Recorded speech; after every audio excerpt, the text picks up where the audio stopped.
magandang araw! Dahil nga nag-crave ako ng aking paboritong cheese steaks, naisipan kong gumawa nito.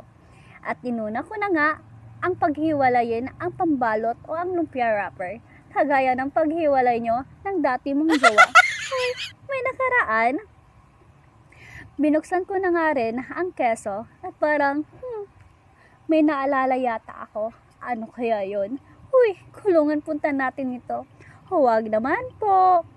Hindi na nga rin pala ako gumamit ng gloves kasi nga naghugas naman ako kahapon. Ang germs safeguard. Baka naman. Hiniwa-hiwa ko na rin nga ang cheese para maibalot na.